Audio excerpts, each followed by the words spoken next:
Welcome to Play Hard and Love Big Radio. My name is Nick Clark, and I'm your host for today's show. Play Hard and Love Big Radio is the official podcast of Spotted Dog Yoga and Sup, based out of Folsom, California. We are a hot Baptiste power yoga studio year-round, a kick-ass sup yoga studio in the summertime. And we also have a retreat business where we take people to amazing places and we do adventures and we do yoga and we do meditation and we eat good food and we connect with community and we change lives. What can I say? There's a lot of reasons why you should check out spotteddogyoga.com and get involved with us. Play Hard and Love Big Radio is dedicated to bringing you the inspirational people and their stories to help you connect to your center and to help you get up off your ass and go out and live your most purposeful and passionate life. We've had a ton of amazing, great guests this year. If you haven't had a chance to listen to those podcasts, check them out. SpottedDogYoga.com/playhardlovebig radio. Thank you to all the guests that have been on. Thank you to the followers, to you listeners who are listening now, who have watched and listened multiple times, who have given us a 5-star rating, and who have shared us with your friends. Like, really, though, it makes a huge difference. It helps us get out in front of more people so we can make a bigger difference in the communities at large. In the final parts of December here, we're wrapping up season number 6. Whew, it's been a lot of work, but totally worth it. And we are focused on revisiting interviews that we did for an organization called Hearts for Heroes USA. Specifically, a part of that organization called the Paw Platoon Placement Program, where they purchase service dogs, train service dogs and their handlers, and then place these dogs in fire departments, police departments, and also big organizations that are making a difference for first responders and their families in the communities that they work in. Then this organization pays for this dog to be a part of that organization for the life of the dog. They're dedicated to making a difference, and it really is working. They just keep placing dogs. I can't even count the number of them. I'm so proud of them. And I say I'm so proud of them, but I really do feel like I'm so proud of us. I feel like they've welcomed me in to be a part of their organization. In these 3 interviews today, we're going to be listening to 3 local trainers. We're going to be listening to Adam Limoges, who owns a business called How2Dog. We're going to be listening to Valerie Kneppel, who owns Val's Canine Services. And we're going to listen to Miranda Viani, who owns All Stage Canine Development. They have their own businesses. They're busy people, but they donate their time to work with Hearts for Heroes USA and to teach and train dogs and handlers from a very early age. I love these interviews. They're great. My favorite part is when they start talking about the Paw Platoon Placement Program and the dogs that have been placed and specific instances in which these dogs made a huge difference in victims' lives. You got to listen to it start to finish. It's one of those things you just don't want to miss. And I don't want to talk more, because if I talk more, you're going to get bored and turn this podcast off. So here we go. Checking in now with Adam Limoges from How2Dog, Valerie Kneppel with Val's Canine Services, and Miranda Viani of All Stage Canine Development. Thank you for listening to and plugging into Play Hard and Love Big Radio. Enjoy the show. I'm always very excited to talk about Adam and his mission and his faith and everything that he's brought to Hearts for Heroes USA and our Paw Platoon program.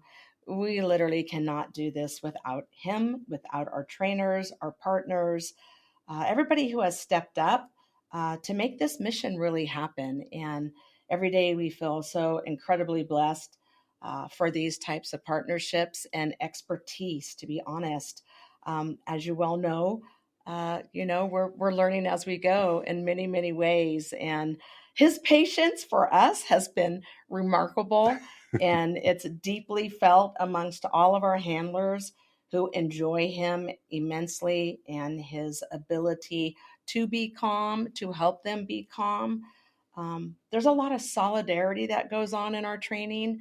We're going to talk a little bit deeper about that with multiple handlers of what kind of goes on behind the scenes, because it's important to share that. There's a lot of healing and peer support that happens just within our program. And like I said, I get a little emotional because, this man sitting next to me has just really, really stepped up in a big, big way. And we can't do it without him. So we're grateful. Hi, I'm Adam Limoges. I'm a trainer working with Hearts for Heroes USA. It was a little over 2 years ago. A friend of mine was familiar with Shelly and said, "Hey, I think this is someone with your background. This is an organization you may want to be interested in." And I wanted something to give back. I am a former Marine. I am now former law enforcement, and I love and cherish any and all aspects of people who spend their whole entire life serving the public. Doesn't matter if it's a nurse, ambulance driver, firefighter, sheriff, police, the gamut. It doesn't matter because they all serve a role and they are all sacrificing in all of those roles time away from home, loss of sleep, misses of birthdays, weddings, firsts of this, first walkings of children, all this kind of thing.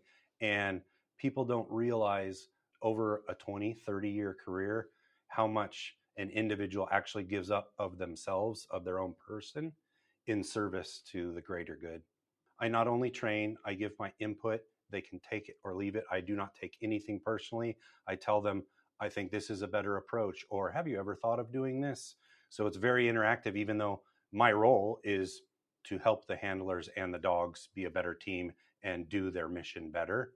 But if I see something that I think of that may be beneficial, or a different avenue of training, or a dog that needs to work more on certain areas, or a handler who is got the right heart, got the right mindset, doesn't have the skills, but wants to know the skills, I'm there for them. I tell them, call me, we'll meet. I don't care.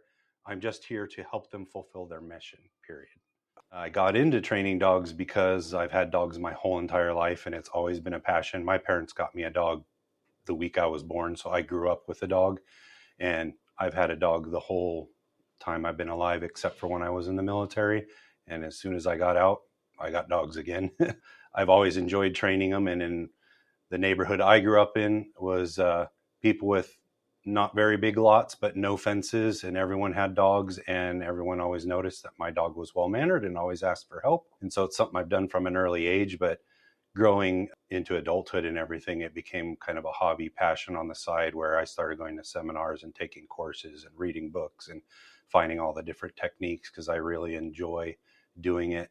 When I left my career in law enforcement, I decided to try to make a go of being able to pay the bills just playing with people's dogs. And coming from a life of high stress professions, training dogs, I never have a day I wake up that I don't want to go to work. I can see the calming and soothing effect that the presence of a dog has, and they don't talk. People's big problem is, even if they're trying to help, they try to solve problems when maybe they should just be listening. And that dog just sits there and lets you pet on them if they need to be pet on, snuggle against you, maybe even fall asleep in your lap or whatever. So just in general, and for the person who owns the dog or comes home to that dog every day, at the end of their day, they should be looking forward to that reprieve of coming home to that unconditional love and affection.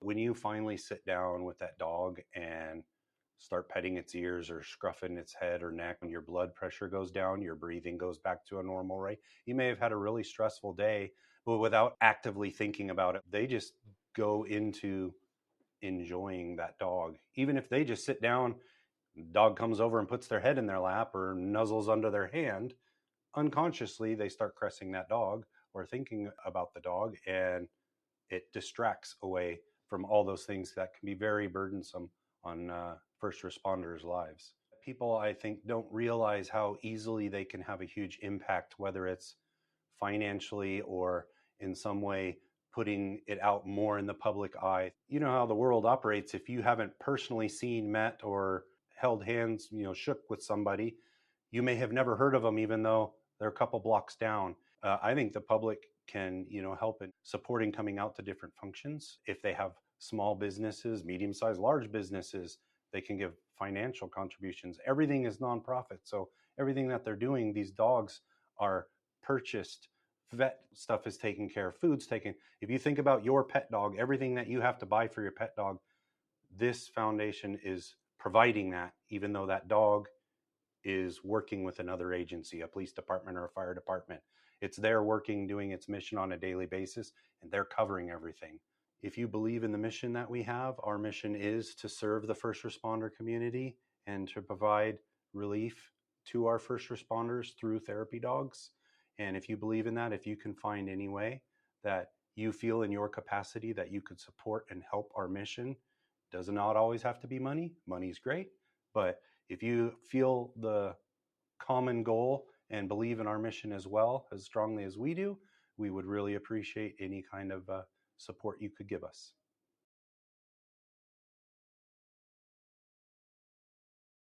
My name is Valerie Kneppel. My company's name is Val's Canine Services, and I'm a trainer with Hearts for Heroes. I mostly work with the puppies. I'm their puppy trainer when they get those puppies in, and they stay with me for a while, and we do the basics. Well, when I get them, they're at 8 weeks old, and we work with everything that anybody was getting their pets would do. We work with potty training, crate training, house manners. They get socialized with all different dogs. I have 3 resident dogs, and I have a small dog and 2 big dogs. So they get a real well-rounded type atmosphere in the home, as these dogs have to learn how to live in the real world and to be handled by all different kinds of people. Night training, they learn crate training. They learn to sleep all night long. If they have a person that they're going to be assigned to already, that handler starts coming in, if they possibly can, 2 to 3 times a week.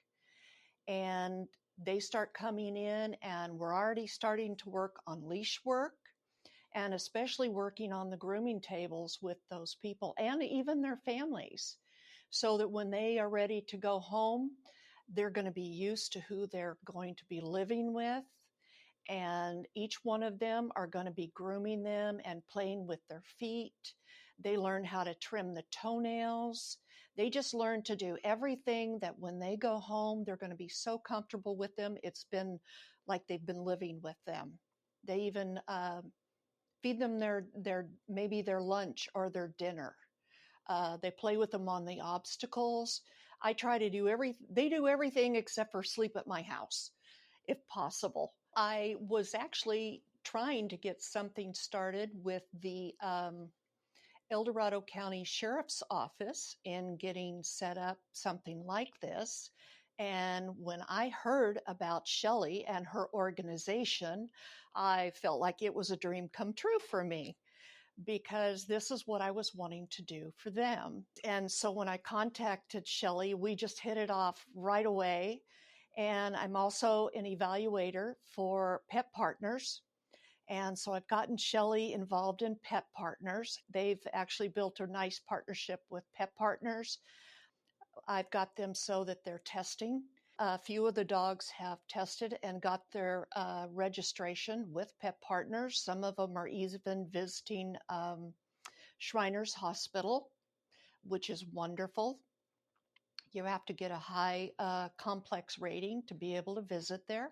I love it that they're, working this hard. Pet Partners is actually international, and they've been international, I think, for about 7 years. They're in so many countries. It's just amazing. They are actually, for me, the highest level that you can get. They are trying to get so many of the other organizations to come up to their level. They have so many strict rules. You have to reevaluate every 2 years. The things that they hold that you have to pass is just amazing. There is nothing lax about them. You cannot raw feed, and they have to be groomed before they can visit within 24 hours. They have to be health checked before they can pass those 2-year evaluations.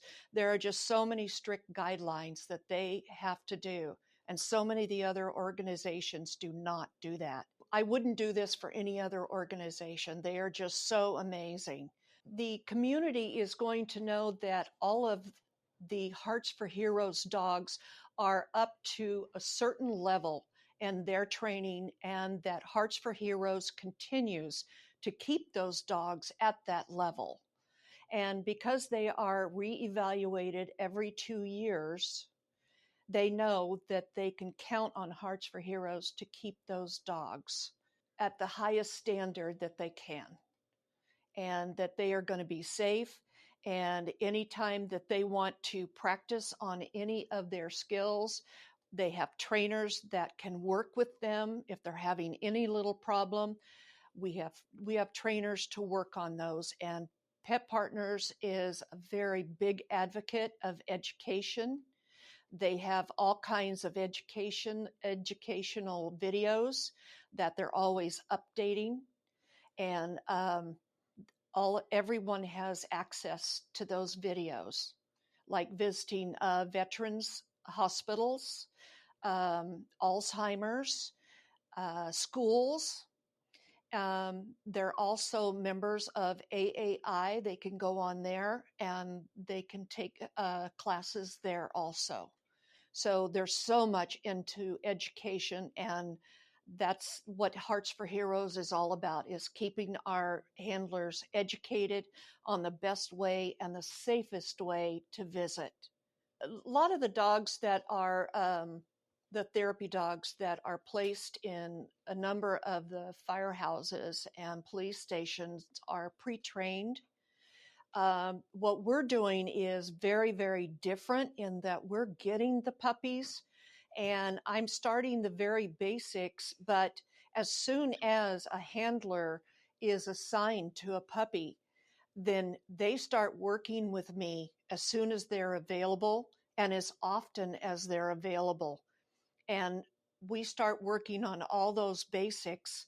But as soon as they are ready, and it seems like by the time these puppies are 13 weeks old, okay, they're not even 4 months old, they are being placed with the handler in the fire station, because as they get to about 3 months old, I am already taking them in with that person, and we're taking them maybe around the outside, and they're getting introduced to those fire trucks on the outside of the building, and they're getting used to those brake sounds and stuff like that. So they're really going into the buildings, and they're going to the fire stations so early that they're just getting used to being in that atmosphere and with their people and their firehouses, like none of the other organizations are doing. They're becoming a part of that fire family. Ash was my first dog that I did this way, and Brett has just been wonderful in having her in the firehouse, and to see her, how brave she is. And the first time I took her in and we opened doors on that fire truck, and she just went and looked at it like, yeah, so what? And she went and smelled all the hoses and stuff like that. And we had worked with her so much on being excited of something different. We made it a party. And so she would go and she would look at it and go, yeah, let's throw a party. It's something new. And so that's how we've raised these dogs. It's nothing to be afraid of, to have something new. It's like, let's go check it out. Let's go check it out. And in the meantime, all the other firemen would come over and they'd pet her and they'd think she was great. And it was just such a wonderful inclusion of all of that they think the firehouses and the people, and she got known throughout the community. You know, these guys face so much. We have a therapy group that we went to the Chico fire. We have gone to different fires that we have stayed overnight, and we have taken our dogs and worked there. And to visit and go into, and it was at the base camp. These guys are working so hard, and we would be there when they were changing shifts, and they come in so tired. And to see a fireman run across the parking lot and see our dogs, and they're running to our dogs and doing a slide across the pavement and catching our dogs and hugging them, and sometimes bursting into tears and hugging them for the relief that they're getting hugging these dogs. It is just amazing. But any time that we get called for one of these fires, we are ready to jump no matter when, because these guys save us, because they face it all and they have to live with it. So, any kind of therapy we can give back to them, we should be doing it. And everybody should be supporting this program, Hearts for Heroes. It's a dream come true for me and a lot of other people. In order to support Hearts for Heroes, we do need donations. We need to keep this going because we need to be able to purchase puppies for me to be able to raise those puppies and get those other departments to approve these. If your town council has a meeting and you can go in there and support having a dog in your area, please go to those meetings if they're having any kind of a meeting for that. But we can always use the donations. They are, if they have any fundraisers, you see those, please go to those and support them that way. This is a nonprofit organization, so we need your help any way we can get it. My name is Miranda Viani, and I have been doing training for over 20 years now. My main focus is all stage canine development, where we can do everything. Any call that we get, we can take, whether it's early puppy development, obedience, therapy dogs, service dogs, vicious dogs, you name it, we can take it. I did come into contact with Shelly with Hearts for Heroes. Her mission completely aligned with my mission and working with the community. So that's kind of how I got here. Hearts for Heroes mission completely aligns with what my focus is. We actually placed a canine with the Roseville PD, and they placed a dog for a Roseville fire at the same time. And that's actually how I got to learn about them. And then we ended up coming together and working closely through the city of Folsom. The more I worked with them, the more I realized they're doing amazing things and I want to be a part of it. What they do, I completely agree with, and I want to continue working with them more and more, which is amazing. A therapy dog actually has to go through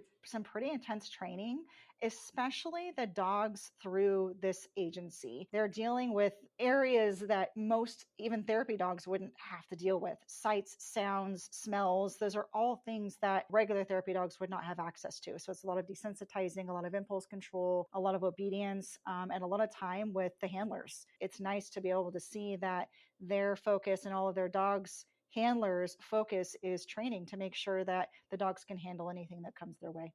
So we want to make sure that they can handle men in uniforms or a person, men or a woman in uniform, hats, walkers, strollers. You never know what they're going to come have access to in the public. Sounds, sights, fire trucks, patrol cars. I mean, it's all things that you want to desensitize them to and have that be part of their normal everyday activities. So it's not a big deal when they see it, they hear it, they smell it. So it's a lot of working with them on different things. That's just desensitizing.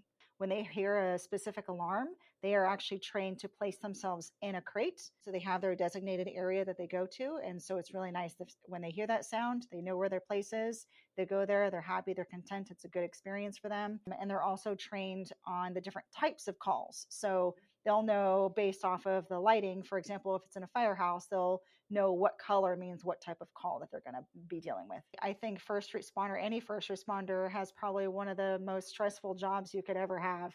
I look up to them. I value them. I'm grateful for them. Mental health can be a real struggle for different individuals in that industry. Me personally, I feel like there's nothing better for mental health than using a dog. And so when you have a dog that can pinpoint based off of body language, tone of voice, they read people in the room and they know exactly who they need to go to based off of body language alone. So it's amazing how these dogs can hone in on people who are having some challenges, maybe internalizing some stuff and helping them get it out.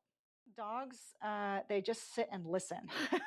So I think that's what a lot of people really need. Sometimes it's the act of being able to speak to the dog, and sometimes it's the act of being able to just touch a dog alone. It's scientifically proven that when you touch a dog, it releases certain things and the feel good hormones, and it makes us feel good. And so you have a combination of both, and it just does a lot of good. There have actually been multiple studies that show in different ways how a dog can benefit somebody who's got depression or anxiety or really any sort of mental challenges that they may have. It's not just a physical thing. Literally, you touch that dog and it releases specific hormones, dopamines that make you feel good. It's that feel good area. And so it's scientifically proven that these dogs can help in so many different ways. So it's really nice to be able to have. I mean, there's only a few different other ways that can actually make you feel quite that good. One is exercising is one of them. And we want to make sure that we are, yeah, such as yoga is a big one, that it makes you feel good. And so dogs can do the same thing when you pet them. My mom was very big on doing therapy work with her dogs and animals and all kinds of stuff. So I got introduced to it at such a young age. I went with her to Shriners Hospital for therapy work with her dog. And there was a little girl. She couldn't have been more than 6. She definitely had some challenges, but she was so happy to see the dog. She yelled out dog really loud, and the mom just broke down and started crying. And my mom and I were like, oh my gosh, are you okay? Is everything okay? And she said, oh my gosh, that's the first word my daughter ever said. It's mind blowing how much these dogs can help with mental and physical challenges. And that's why I do what I do. The number one thing that you need to make everything come together is communication. And Hearts for Heroes is very good at that. They're very good at communicating.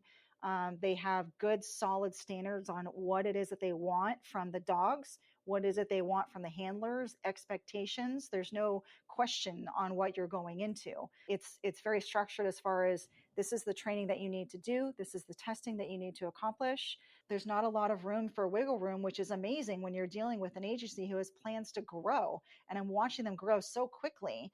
So it's really nice to see that level of commitment, communication, and the people that they get come in and are just amazing. The outreach that they have, the support that they have, it just I see it just pours out from people, and then they tell other people, and then it moves down, it moves to another state. And it's amazing because we have people who, I mean, we have technology as a awesome driver for us to be able to focus on social media and just get more people involved. And just in the short period of time that I'm working with Hearts for Heroes, it's just grown so much, and it's been really amazing to watch. So I cannot wait to see them go all over the country. It's going to take communication. It's going to take spreading the word. It's going to take support. It might be support with time. It might be support, financial support. It might be referring them to somebody that you know that might agree or really be supportive of their mission and want to help them in other ways. So while one person may not be able to support financially, I guarantee you they know somebody who can, or they can support their time. There's so many different ways that you can support them. I think the team is absolutely wonderful what they do. I think mental health and awareness is super crucial in the industry, and what they do with their dogs and getting these dogs involved with the different houses and seeing what they do and seeing how they can hone in on the different people who might need a little bit of help. And maybe they had a hard call and they need that support from that dog. It's absolutely amazing. And I really want to personally invite you guys to come and join me and join Hearts for Heroes and see what they do and see if there's anything that might spark your attention. Maybe you would like to help volunteer for them. Maybe you would like to donate to them. Maybe you know somebody who could be a great partner for them, and maybe they can sponsor a dog. There's so many different ways that we can help support them. I want to see you there. Check out their social media. They're constantly posting about different events. I try to go as many as I can. I would love to see you there. If you're not sure if I'm going to be there, let me know, because I would love to meet you there. That would be absolutely amazing to see you guys there. Hey, what do you think? Awesome interviews with Adam Limoges, Valerie Kneppel, and Miranda Viani. They're all really great trainers and people. They speak highly of Hearts for Heroes USA, and I feel the same way about this organization. If you want to donate to Hearts for Heroes USA, or you just want to learn more about their programs and how you can get involved, go to heartsforheroesusa.org. That's heart and then the number 4 HeroesUSA.org. Thank you for following Play Hard and Love Big Radio, the official podcast of Spotted Dog Yoga and Sup, based out of Folsom, California. Come do a retreat to Colorado with us in June 2025. We got spaces. It's going to be awesome, and we'd love to see you there. Looking forward to seeing you on the next episode. Have a great day.